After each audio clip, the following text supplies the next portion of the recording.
Hello everyone. तो आज का हमारा वर्ड है डुइंडल, यानी कि आज आप सीखेंगे कि डुइंडल मतलब होता क्या है। तो चलिए दोस्तों जान लेते हैं, सीख लेते हैं, समझ लेते हैं कि ये डुइंडल मतलब होता क्या है।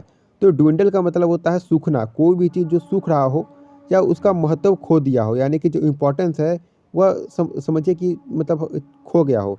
दुर्बल होना, घुलना या कम करना, किसी भी चीज़ को मतलब डिक्रीज करना, कम करना, तो इन सभी का मतलब हुआ इन इंग्लिश क्या, तो डुइंडल। तो आइए इस ड्विंडल वर्ड का हम लोग कुछ उदाहरण देख लेते हैं, समझ लेते हैं। The factory's workforce has dwindled from over 4,000 to a few hundred. तो इस सेंटेंस का अर्थ हुआ दोस्तों कि कारखाने में यानी जो फैक्ट्री के जो कर्मचारी है उनकी संख्या 4,000 से घटकर कुछ 100 रह गई है।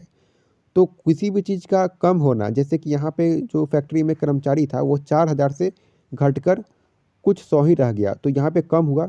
तो वही किसी चीज़ का कम होना, सूखना, उसका महत्व खोना या दुर्बल होना या घुलना, तो इन सभी का मतलब होता है dwindle. DWINDLE। So friends, I hope, मैं उम्मीद करता हूँ कि आप इस वर्ड का मतलब बहुत ही ईजी वे में समझ गए होंगे कि ड्विंडल का मतलब आखिर होता क्या है।